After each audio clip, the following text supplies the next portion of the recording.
country consisting of scores of islands on the Pacific Rim, Indonesia is one of the most beautiful lands of the Far East. With its ancient culture and fine monuments, it has in recent decades become one of the world's top tourist attractions.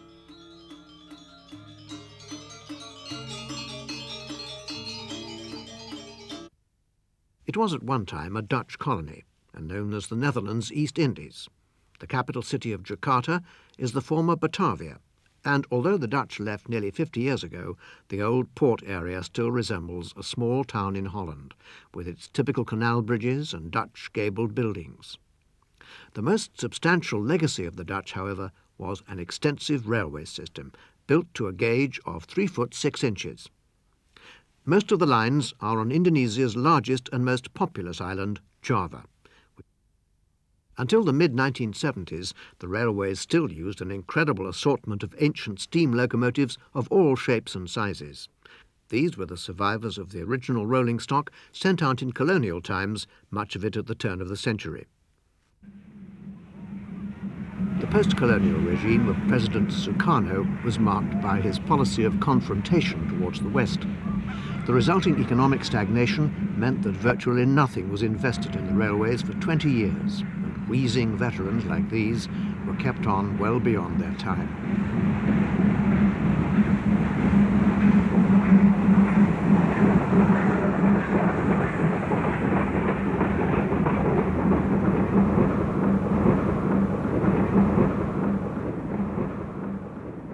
The newest mainline engines were these D-52s, delivered by the Krupp Company in Germany in 1951, a delayed order from the old colonial administration.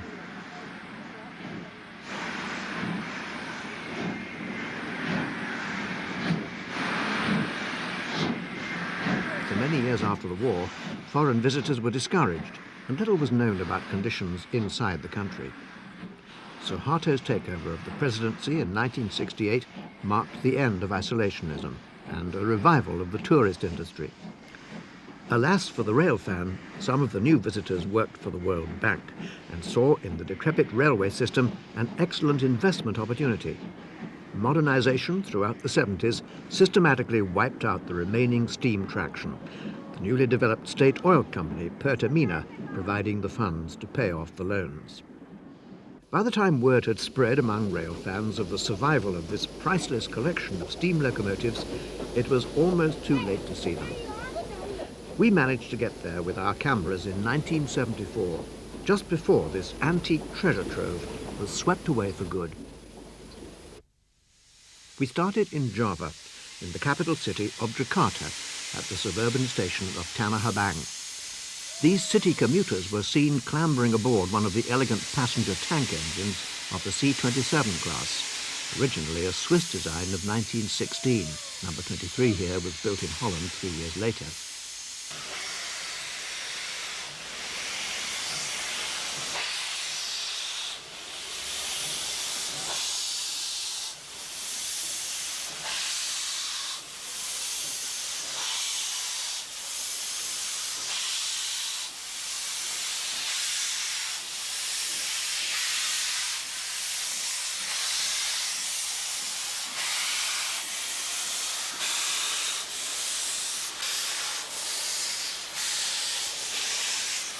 The leisurely pace of the departure allowed plenty of time for last-minute travellers to step aboard the rather ugly homemade carriages that made up the train to Rangkas Bitung in the west of the island. Many of Java's railways were in mountainous regions and required locomotives that were not only powerful but capable of taking sharp curves.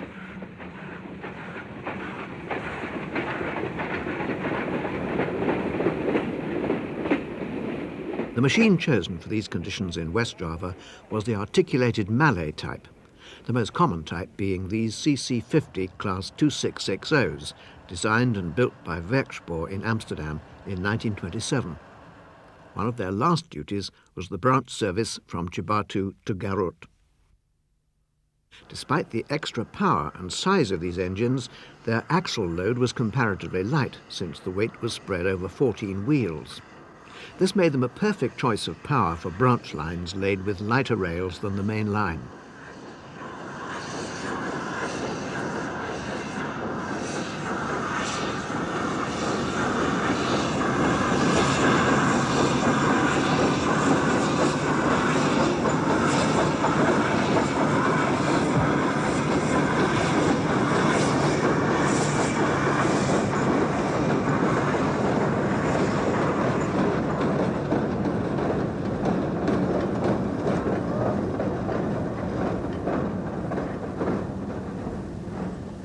When the train returned from Garut, it had to run tender first, as there was no turntable.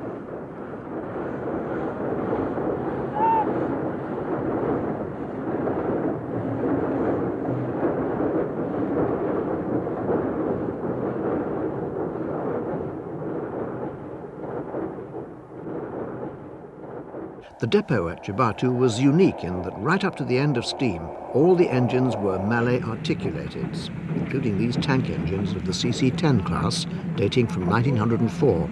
They were supposed to be the regular engines for the Garut branch, but the poor condition of the last active survivor made it obvious why the CC-50s were often used instead.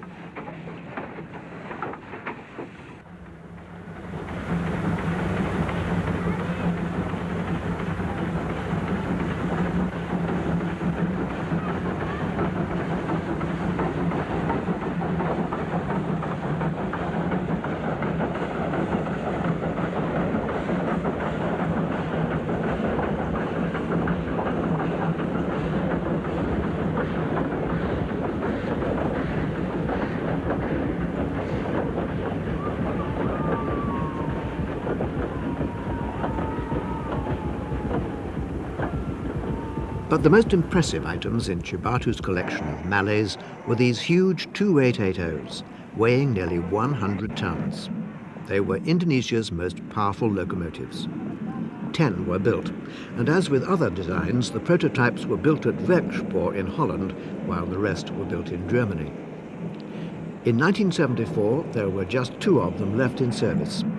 Number DD 5203 was Cibatu's star loco, and was always kept clean, although the standard of mechanical care left much to be desired in these last days of steam.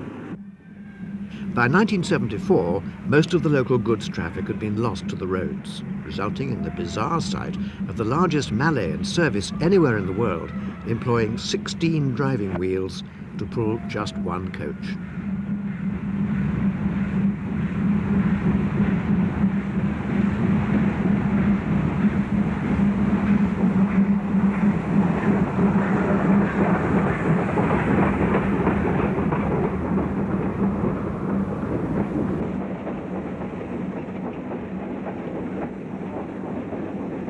The other survivor was number DD 5208, portrayed here struggling pathetically along the main line with its single coach, steam leaking from every joint. This turned out to be its last full day of service, June the 12th, 1974.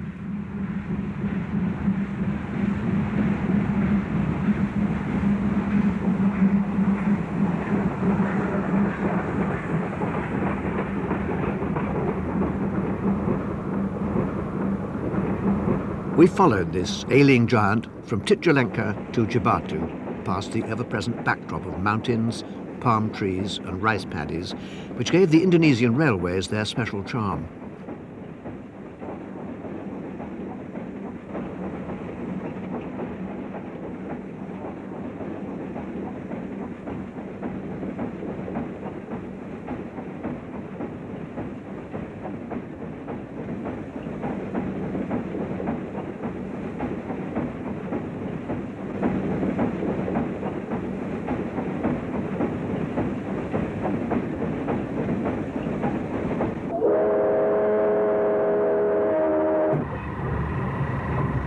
As the mammoth DD-52 arrived at the wayside station of Leres, one soon realized why there was only one coach provided for passengers. Most of them preferred to travel on the locomotive, a small tip to the driver being a lot cheaper than the regular fare. This was a normal feature of local rail travel in Indonesia at the time, and the authorities turned a blind eye, since the train crews were poorly paid, and most of the passengers couldn't afford the full fare anyway. The driver started off again, propping the regulator open with a piece of wood, and once more the 16 driving wheels ground slowly into action. The first 8 driving wheels were carried on a large swivel frame, while the rear 8 were mounted on the main frame.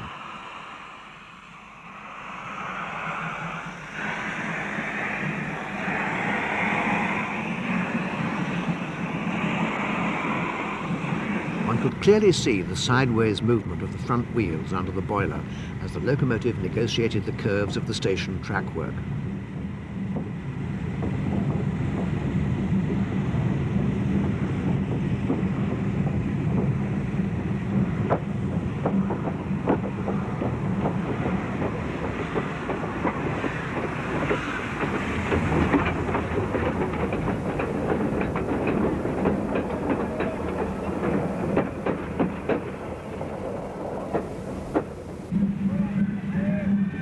Despite its poor upkeep, this steam dinosaur still looked impressive as it lumbered up the mountain grade, cheered on by local children.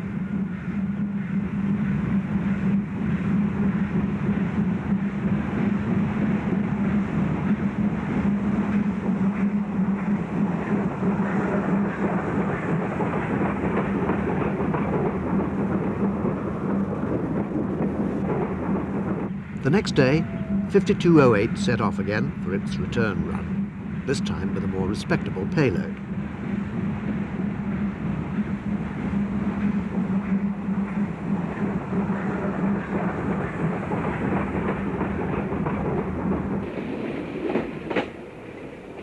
Unfortunately, the effort proved too much for the old beast, who got halfway along the line and broke down.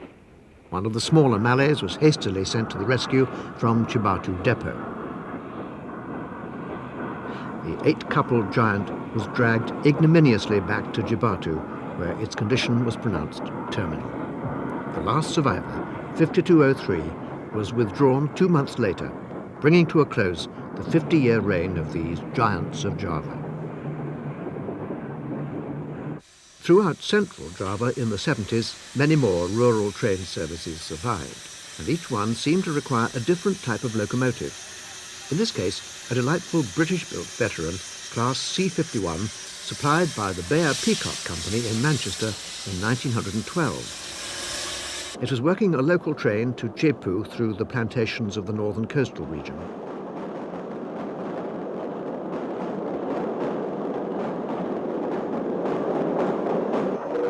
In addition to the state railway, there are over 20 sugar estate railways throughout Java, and many of them still use steam power today, including this one, which runs to the Gondang Baru mill near Jogja. We came across it running beside the main road to Solo early one morning in 1974. Built by the Orenstein and Koppel Company in Germany in 1922, these small engines on the 70-centimetre gauge had the added charm of carrying nameplates inspired by local folklore.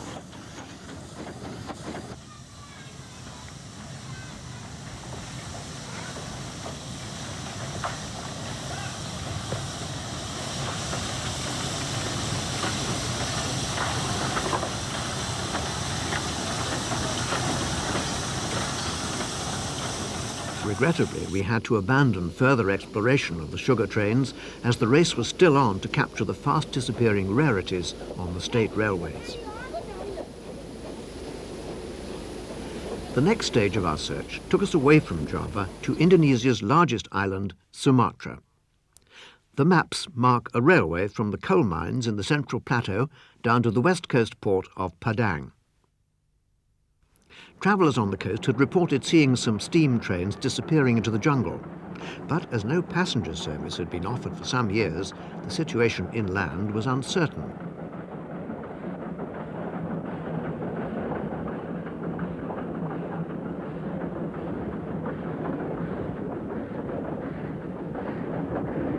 Finding the local roads quite passable, we followed one of these trains and, entering the equatorial rainforest at Kayu Tanam, found one of the best-kept secrets of the Indonesian railways. An entirely steam-operated rack and pinion line running through dense jungle in a highly scenic but little-known part of the country.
did in fact carry a passenger coach, but as the service was so slow, it was not advertised.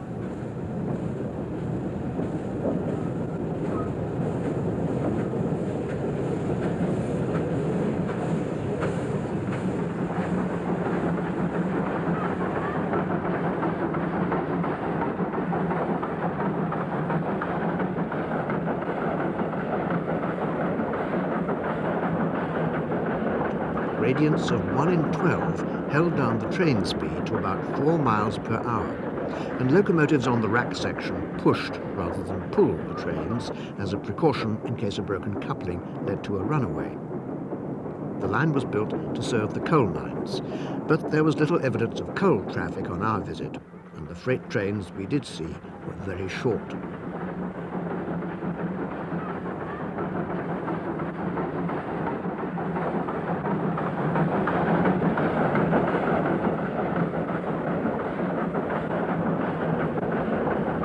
It looked as though we had only just arrived in time to see the line still running.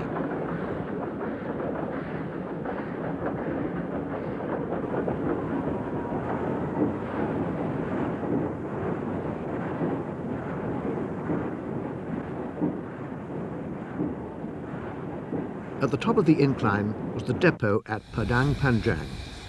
The oldest locomotive here was this Class E10 rack tank supplied by Esslingen in Germany in 1920.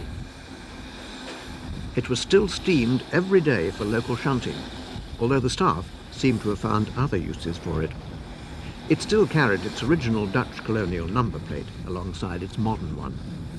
Only one of these early engines remained. The rest were actually quite new, 17 of them dating from the 1960s. They had a Giesel ejector in place of a conventional chimney and smarter-looking front ends, but mechanically they were copies of the old ones.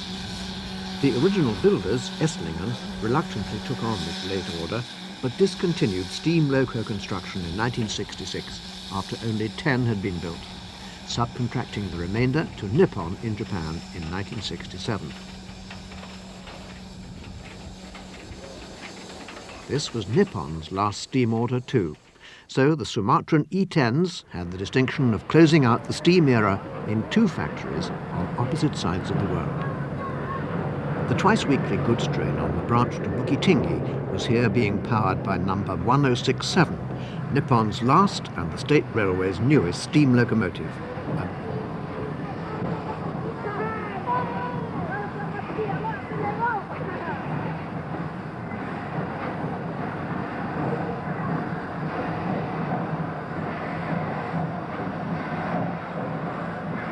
The rack locomotives operated on the compound system, whereby the steam is used twice.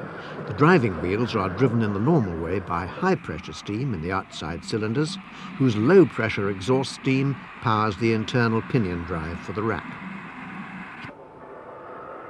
Having duly exercised its rack motion, number 1055 left Padang Panjang for a descent of the rack with a mixed coal and passenger train for the coast.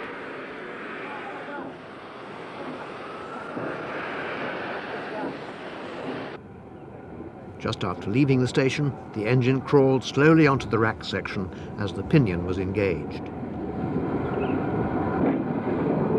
Just as the rack was essential to prevent slipping on the climb up the line, so it was just as vital to provide extra braking power to control the descent. When new customers were found for Sumatra's coal in the late 70s, the line was given a new lease of life. Rack diesels arrived in 1980, and the steam locos were set aside. The line has now celebrated its centenary, having been opened in 1892 with these small engines which, not surprisingly, were found inadequate for heavy coal haulage. Bigger engines soon appeared, the standard being set by these 8-coupled machines from SLM Switzerland in 1913. But the story of Indonesia's rack lines does not end there. Back in central Java, small rack locos similar to those Sumatra found inadequate had been supplied for a rack line near Ambarawa, part of a branch linking the north coast with the provincial capital of Jogja. Traffic failed to develop as hoped, so the original locomotives were never replaced, 4 of them still being in service when we visited in 1974. The rack line had closed by then, but the little engines were used for local trains on the remaining line to Ambarawa over a causeway through the flood plains.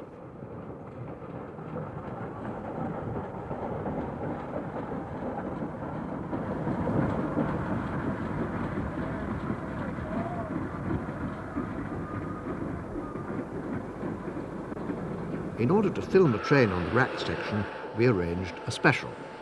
Engine number 3 had its pinion carefully checked for alignment and was then loaded up with wood while steam was raised. A vigorous start was made from Ambarawa's old station, our train consisting of the locomotive and an old inspection saloon.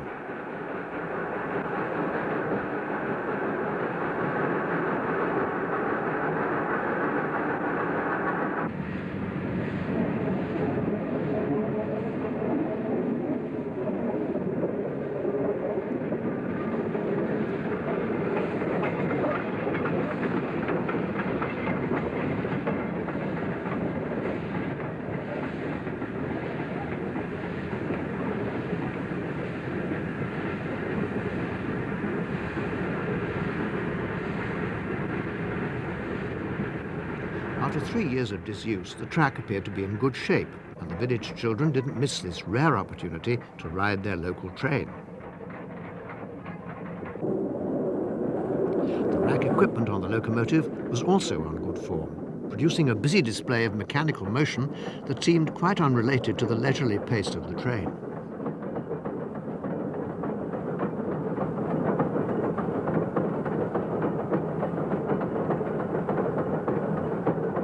Fortunately, the line was kept in a usable state, and this scenic trip later became established as a regular excursion ride.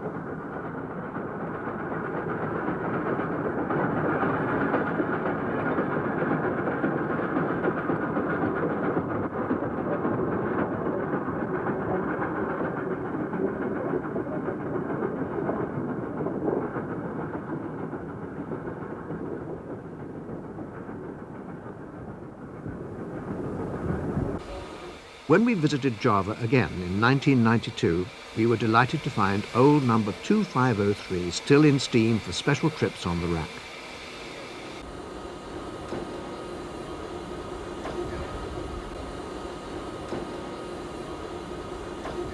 The locomotive depot was no longer in regular operation, as the branch line across the causeway had closed.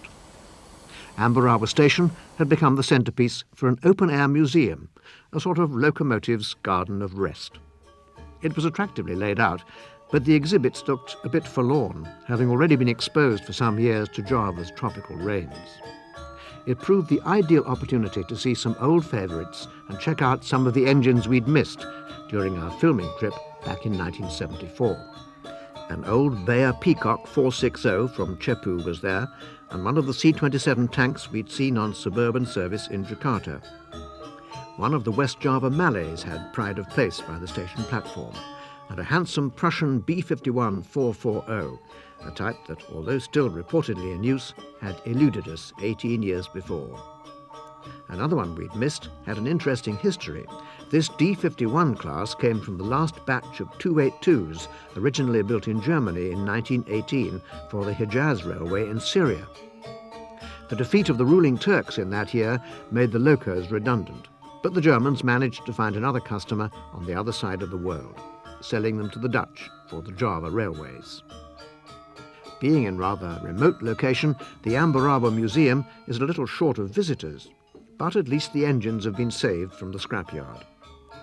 Another locomotive museum has now been established at Taman Mini in Jakarta, using all the engines that remained in store around the west of the island. Moving now to the east of Java, we come to Indonesia's second largest city, Surabaya, with a population of over 2 million. A major industrial centre with a large harbour, it has for centuries past been the principal port and centre of trade for the Java seas, a focal point for shipping on the old trade routes between the Indian Ocean and the Pacific. Even today, a large section of the harbour is given over to the traditional sailing vessels that still ply the straits to Sulawesi and the Moluccas. These old Macassar schooners, or pinisi, are used for the bread and butter cargoes of the region, such as timber and tea. Methods of local transport have in many cases remained as timeless as the boats. Naturally enough, a place of this importance was an early target for the railway builders in the late 19th century.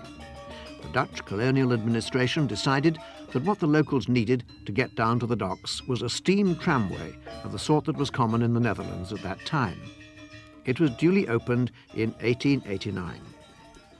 When we went there in 1974, we couldn't believe our luck when we found it still running.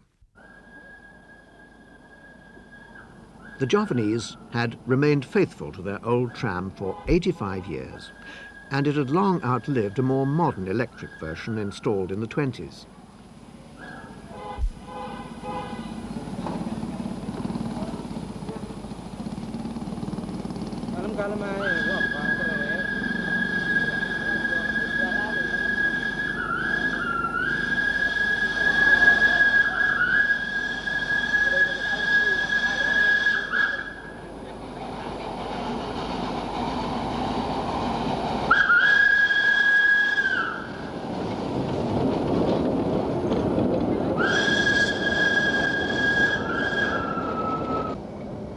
The line started at Ujung next to the harbour, where the scene appeared unchanged since the tramway had been built. Compared to the schooners moored alongside, the 19th century tram could still pretend to be in the vanguard of progress.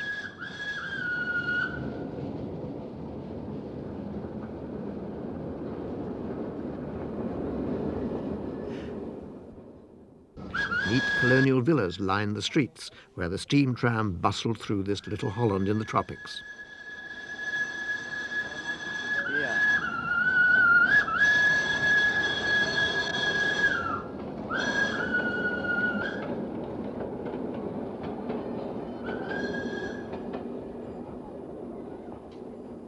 Surabaya had become the last city in the world to be served by a steam tram.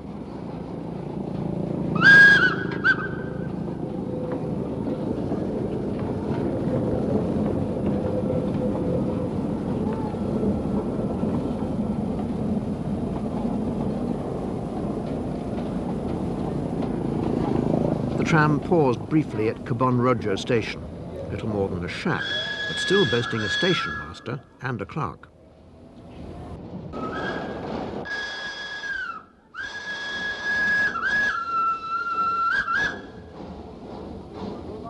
The tram was mainly used by market stallholders from the island of Madura, who would have found it difficult to transport their wares by bus.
The steam tram depot at Wonokromo dated from 1913 and housed the last two survivors. As we filmed number 1240 being loaded up with wood for its next trip, we were unaware of the local children monopolising our microphone, a case of better heard than seen. Hello? Hello? Hello? Hello? Hello? Hello?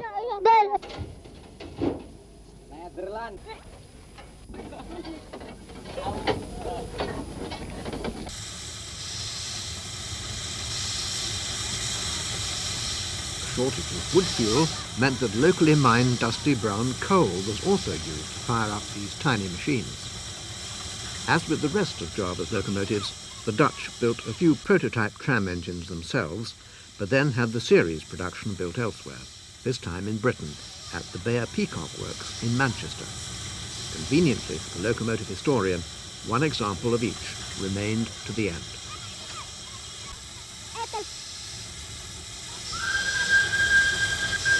At the end of his shift, the driver dutifully drove into a shed without doors or roof, more as a ritual than for any practical reason, since no protection at all was offered to its antique occupants.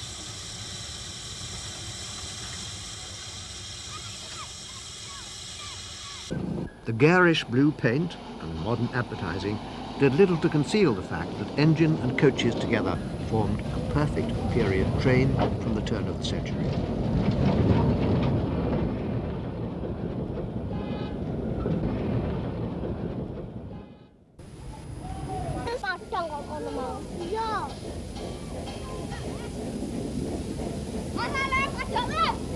Oh giờ đặt lại rồi coi. Về.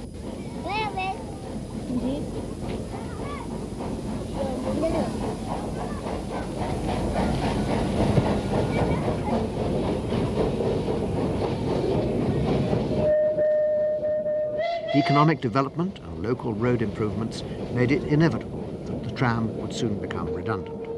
And in due course, in 1977, the Surabaya steam tram ran for the last time. But while it still ran, it ruled the Surabaya marketplace, and the rickshaws or bet jacks kept well clear as the tram chuffed importantly by.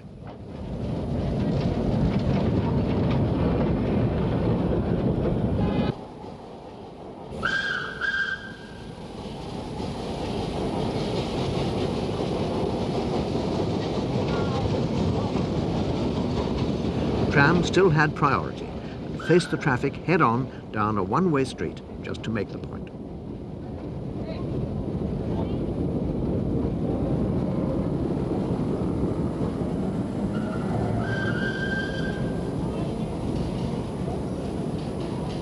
Nowadays, all that remains of Surabaya's steam trams are these abandoned rails through the shanty near the docks. Smart modern buses with a short wheelbase suited to Madura's twisting roads now run direct from Surabaya city centre to the islands via a new roll-on, roll-off ferry, symbolic of Indonesia's considerable economic growth in recent years. Motorcycle commuters now outnumber the rickshaws on the road to the docks, although some of the locals still use more traditional ways of making the crossing.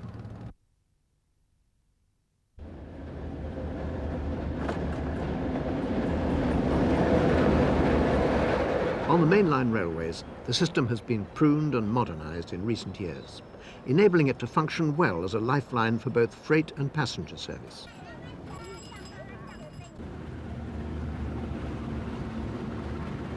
Modern diesel traction has now made its impact with faster timings and new rolling stock.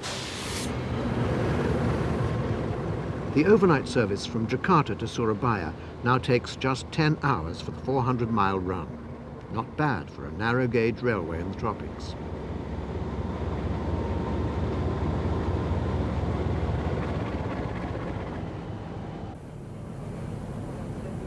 Indonesia, now being an oil-rich country, can afford to purchase and maintain all the diesel locomotives it needs.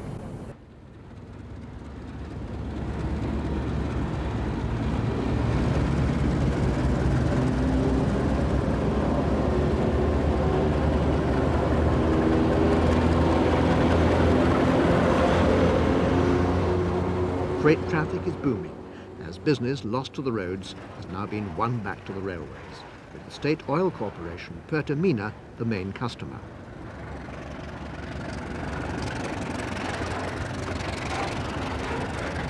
Principal stations, such as this one at Jogja, are kept as immaculate as the day the Dutch built them in the 30s. Standards inside are just as high too, with the numbers of food vendors on the platforms strictly limited, in marked contrast to the chaotic scenes on the Surabaya tram.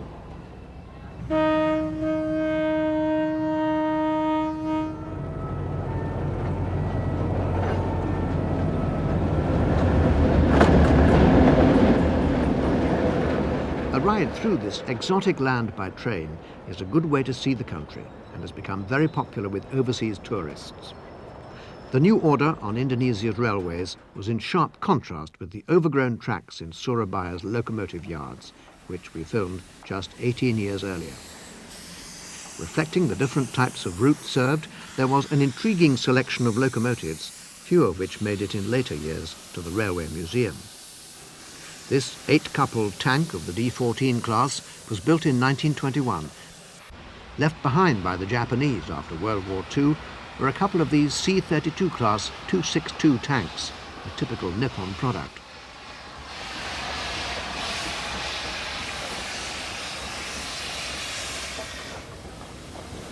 They were used for local goods and replaced these 90-year-old C-11 class 260 tanks, which appeared to have been on standby ever since the C-32s arrived.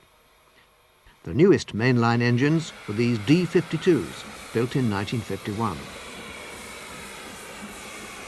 Rusting away in the weeds was a tiny 060 tank of the C-31 class.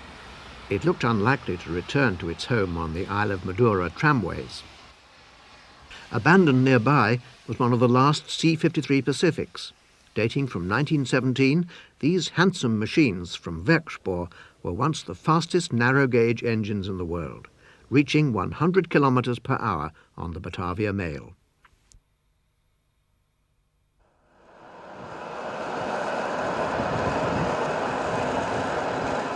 In 1974, there was just one steam express train left at Surabaya, the midday departure for Jogja, hauled by one of the post-war D-52s.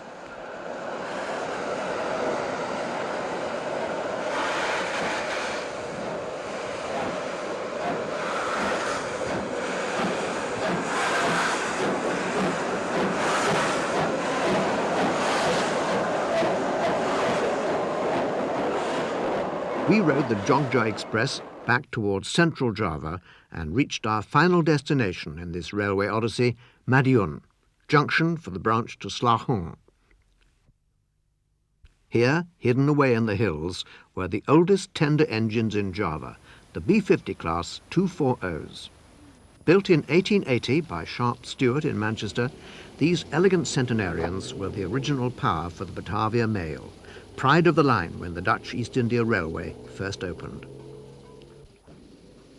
Wheezing sedately out of Ponorogo Station, old number 12 demonstrated the secret of her longevity by keeping her speed firmly below 10 miles per hour at all times.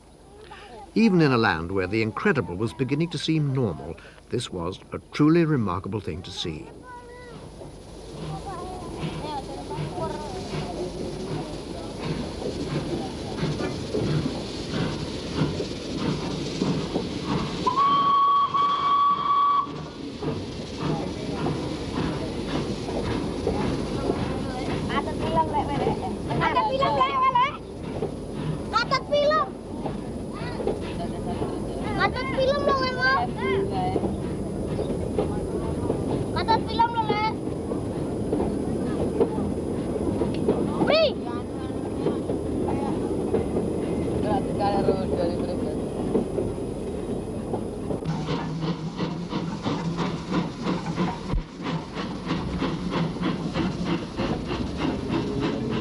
The Indonesian for railway is kereta api, or wheels of fire.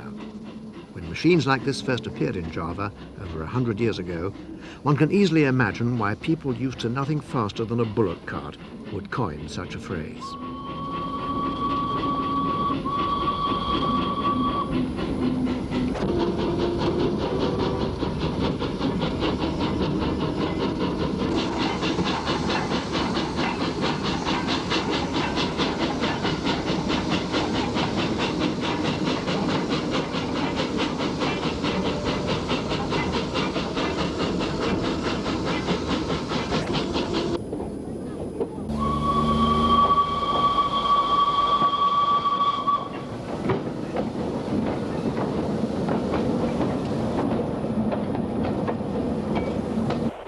Service on the line was shared by these comparative newcomers, the B-53 class 440s, which arrived in 1912 when the Sharp Stewarts were already over 30 years old.